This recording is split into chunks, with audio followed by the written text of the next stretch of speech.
nagsabi tayo na nag-threat ang PNP na bobombahin nila ang KOJC Cathedral?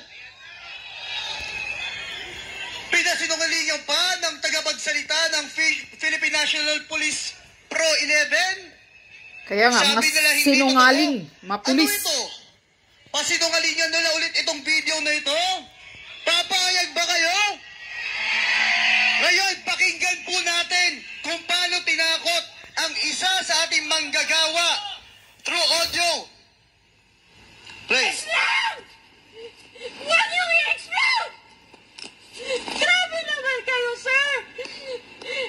Grabe! Wala kaming ma-negotiate kasi wala dyan! Huwag yung i-explode! Please lang! Kung tinatretan nyo kami para ano yan, wala nga dyan, sir!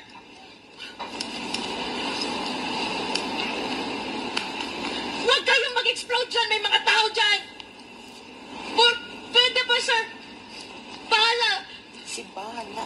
Simbahan yan, sir. Simbahan yan. Pakisabihan nyo yung commander nyo. Lahat yung dyan, yung mga tao nyo. May mga puso kayo, may mga pamilya kayo.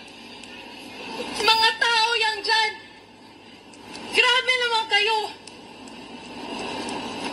Gawin nyo ang tama, sir. Gawin nyo ang tama. You are just there to implement warrant of arrest. You are just there to implement warrant of arrest. Napin silang trabaho. Hindi search warrant, pero inalaw kayo. Sobrang, even...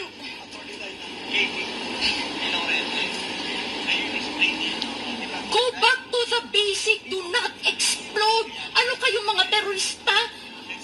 Pwede ba? Kasuan ako. Necessity, proportionality.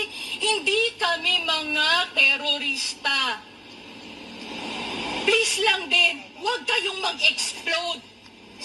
Tao pa ba kayo, sir? Grabe, missionaries yan, sir. Please, please. Grabe naman kayo, sir.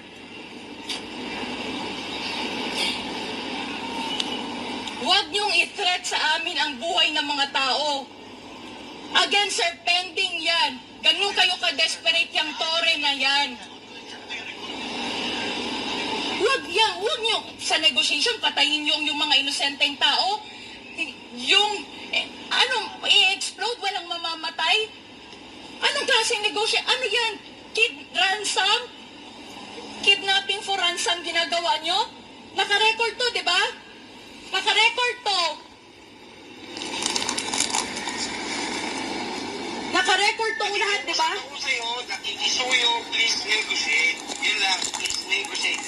Please negotiate. Kung sino ang makakausap mo sa taas mo, please negotiate. Yun lang. Please lang. Anong negotiate mo?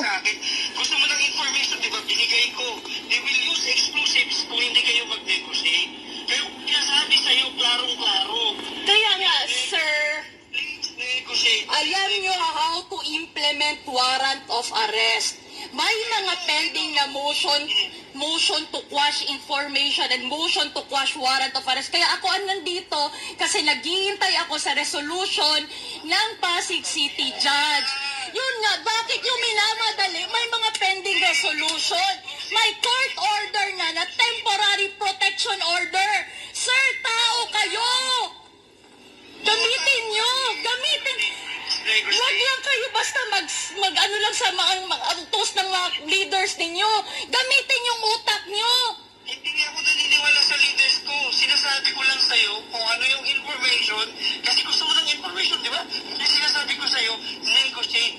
Kung ako pa sa inyo, sir, umalis na kayo dyan kung plano nyo pa mag-explode. Again, simbahan yan. Kung hindi pa kayo managot dito sa batas ng lupa, mananagot kayo sa batas ng Diyos. Tao yan, mga misyonary yan. Again, may mga pending motion. Information, sinasabi ko sa'yo. Pero anong sinabi mo kanina, sir? Ipa-explode nyo? At risk pa yung mga buhay dyan? Huwag nyo kaming i-threat sa mga buhay. Like sinabi namin, nakahalad ang among mga kinabuhi. Huwag nyo kaming i-threaten. We will never bow down sa injustices. Ayusin nyo kami. Again, may mga pending na mga court na mga... Kaya legal ang ginagawa namin. May mga petition kami. Negotiate. May mga motion for reconsideration kami. Hindi kami makipag-negotiate sa inyo. Kaya kami sa korte, kami